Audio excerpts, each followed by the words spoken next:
Bonjour à tous, j'espère que vous allez bien. On se retrouve pour l'analyse de Kaspa. Aujourd'hui, c'est vous qui l'avez décidé dans les commentaires. Je vous rappelle, vous avez la possibilité de voter entre Theta et GRT. Le coin qui reviendra le plus gagnera l'analyse. Également, n'hésitez pas à me proposer d'autres altcoins que je pourrais analyser. On a les résultats de nos algorithmes qui sont tombés. Alors, juste ici, dans la partie résultats hebdo. D'ailleurs, vous pouvez consulter les résultats.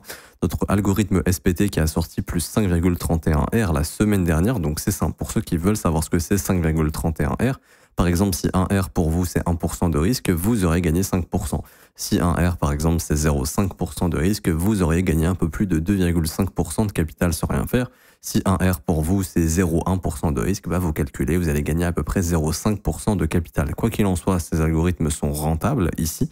Donc 5,31R sur la stratégie SPT et sur l'algorithme ici LIM 21TP la semaine dernière. Lui, il est programmé pour acheter bas et revendre haut, tout simplement, ni plus ni moins. Et il y a 2 semaines, 6,15R sur les algorithmes SPT et ici 36 TP sur les algorithmes LIM. Pour les obtenir, c'est gratuit, vous conservez 100% des gains, je vous explique tout. C'est le premier lien en commentaire épinglé, donc tous les liens utiles concernant mon contenu. Ça vous ramène sur cette page juste ici. Vous avez juste à vous inscrire sur BitGate via notre lien partenaire parce que c'est sur BitGate qu'on fait tourner les algorithmes. Donc vous pouvez utiliser ces algos que sur BitGate. Il faut créer un compte via notre lien partenaire. Si c'est déjà fait, pas besoin de refaire un compte. Vous créez votre compte, validez votre KYC. Ensuite, vous cliquez sur obtenir nos algos de trading 100% gratuitement. Vous renseignez prénom, email, identifiant BitGate. Vous cliquez sur rejoindre. Ça vous donne l'accès aux algorithmes. Et pour les configurer, c'est très simple. Vous avez un lien juste ici. Tutoriel configure nos algos de trading. Vous avez 4 vidéos à regarder. Ça vous montre tout. Comment les activer, comment gérer votre risque, les montants à inscrire, comment arrêter l'algorithme par exemple et le reprendre ensuite. Enfin bref, on vous explique absolument tout, les suivis de trade, les résultats, etc. etc. Et c'est gratuit, donc n'hésitez pas à checker tout ça. Alors, pour venir sur Kaspa, alors j'avais un graphique que je vous ai laissé ici. J'utilise le précédent graphique qu'on avait. On va regarder un petit peu ce qu'on a en daily. Et on voit premièrement alors la trendline majeure du dernier mouvement baissier qui est celle-ci. Ok. Donc pour le moment, le momentum reste baissier. On avait ici une trendline beaucoup plus agressive, ok, qui a été cassée, mais pour le moment, le marché n'arrive pas à structurer quelque chose d'haussier de l'autre côté de cette trendline. Ok. Donc c'est important de comprendre que pour l'instant, on évolue toujours dans un environnement sur Kaspa malheureusement qui est baissier. Mais si vous avez un biais long terme, une conviction à long terme sur ce projet, on rentre dans des zones qui sont intéressantes. Je m'explique. On est en zone de rechargement d'achat long terme. Donc ça en fait une zone qui est plutôt intéressante. Vous le voyez ici entre les 0,618 et les 0,786.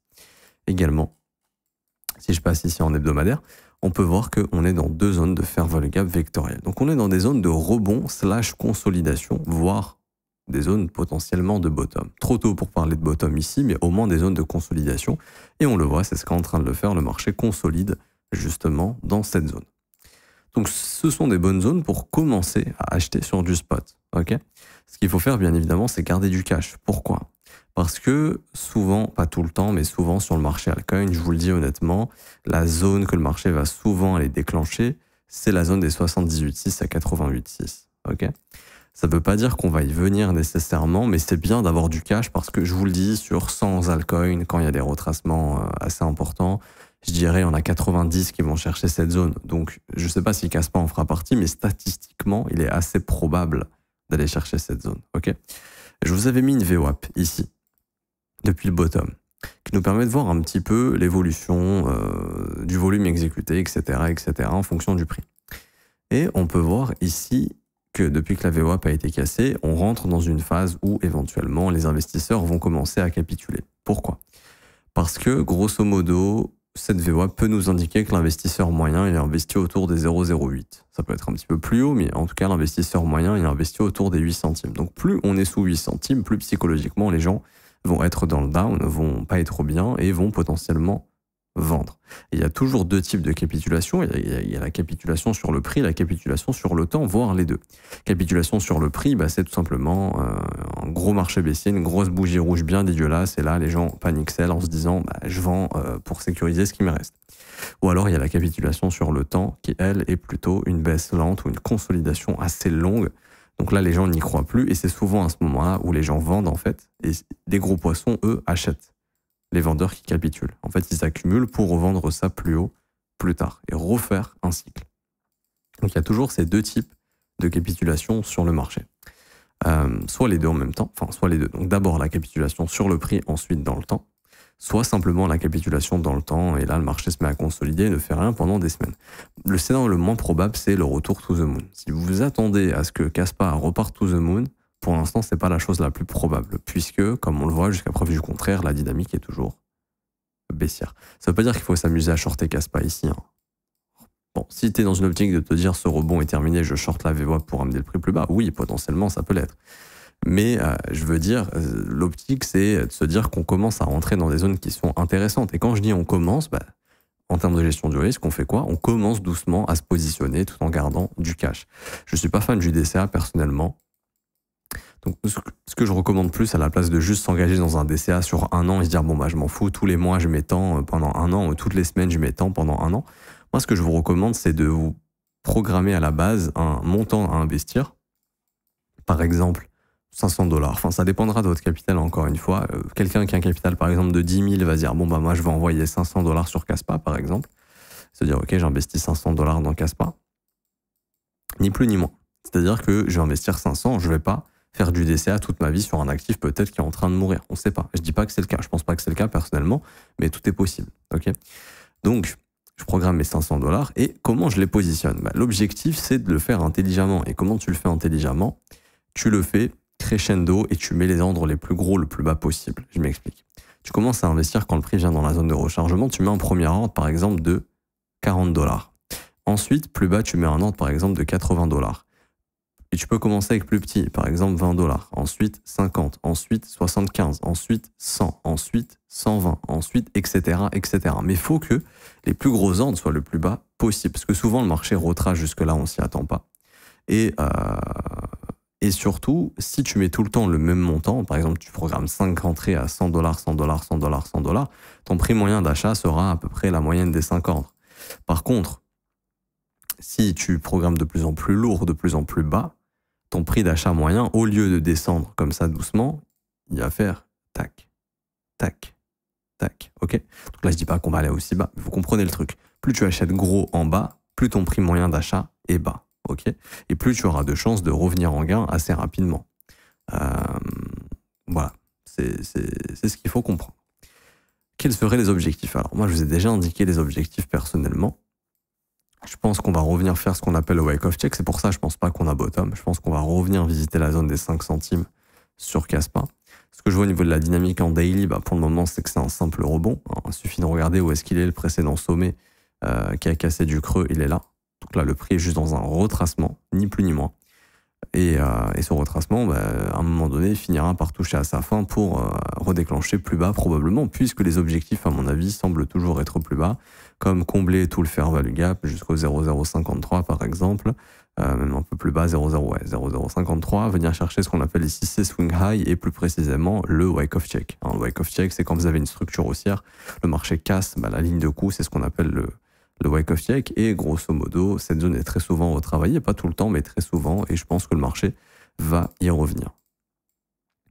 Ce qui m'invite à penser que la baisse n'est pas finie. Et également, on pourrait s'amuser à venir travailler la dernière trendline haussière qui a été formée.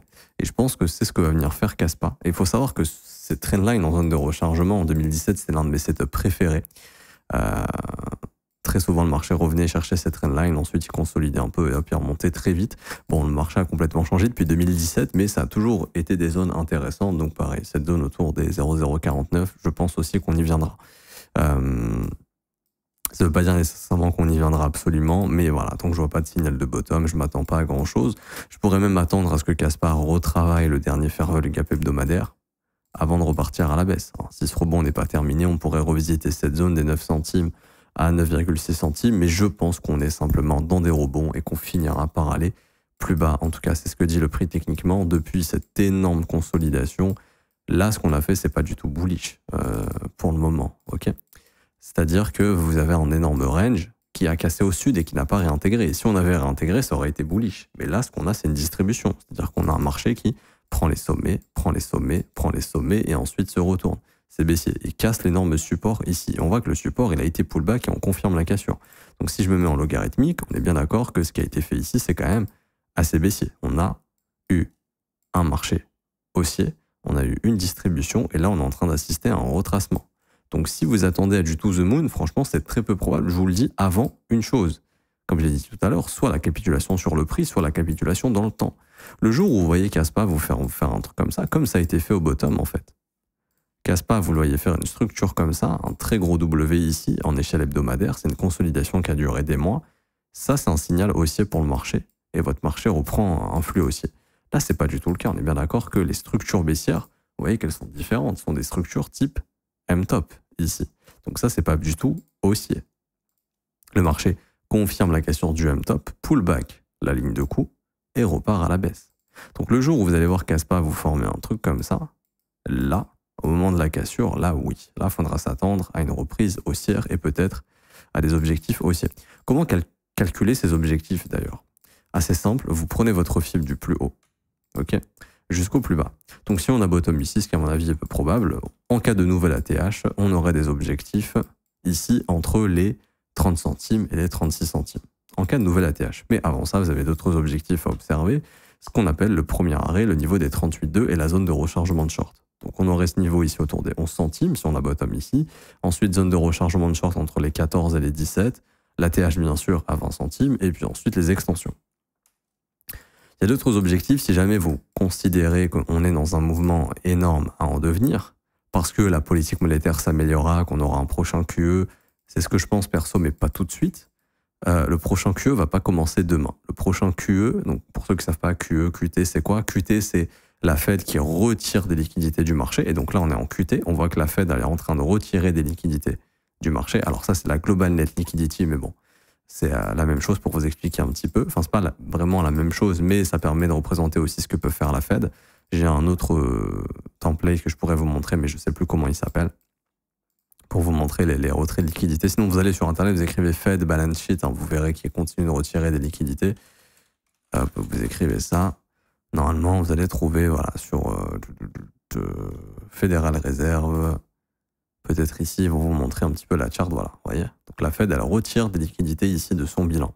Donc ça, c'est un QT. QE, c'est quand ils impriment de l'argent, qu'ils injectent ça dans les marchés. QT dans l'économie. QT, c'est quand ils retirent. Ils font un retrait de liquidité. Donc on est toujours en QT pour le moment. Il n'y a aucun signe de reprise de QE. Il y a deux choses qui peuvent motiver un QE, donc une impression monétaire à nouveau, et stimuler les marchés, parce que vous savez que les marchés sont, surtout le marché crypto, est très bullish quand on a un QE. Il y a deux choses. Soit une baisse des taux lente et chiante qui pourrait durer jusqu'à 2028, par exemple, parce qu'en fait, Powell, le président de la Fed, a dit qu'il n'y aura pas de QE d'impression monétaire tant que les taux ne seront pas à zéro. Et avoir des taux zéro, avec la baisse des taux actuels, ne serait pas avant 2028, voire 2029.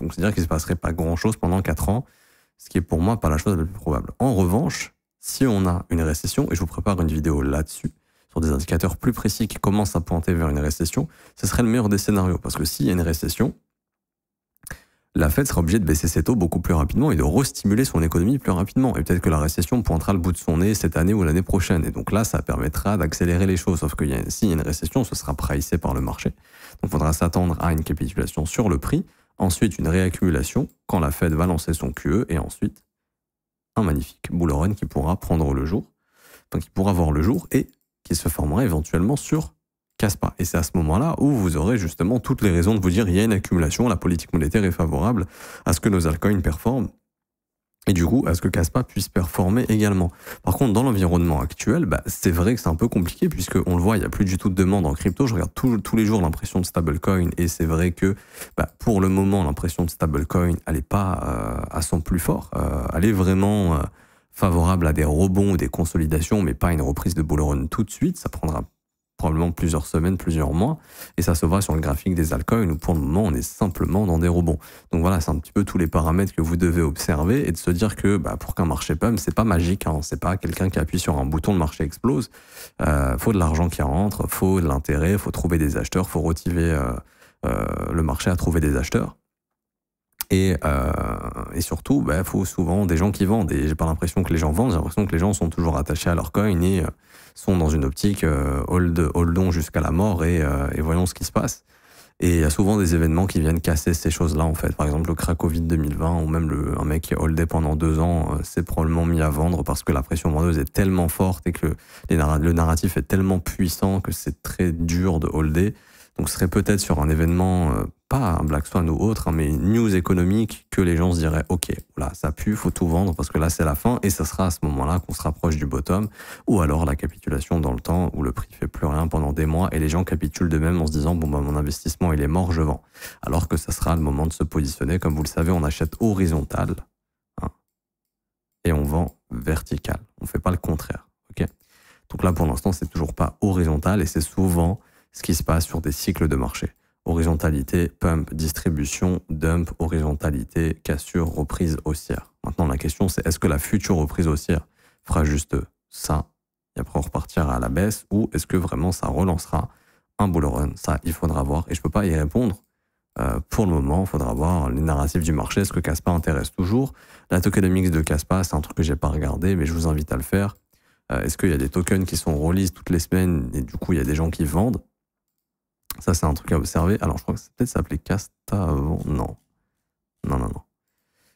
C'est deux coins différents. Non, on n'a pas la tokenomics de Kaspa. Bon, je vais sur CoinMarketCap et je m'arrêterai ici pour aujourd'hui. Mais on va checker rapidement. Hop. Kaspa.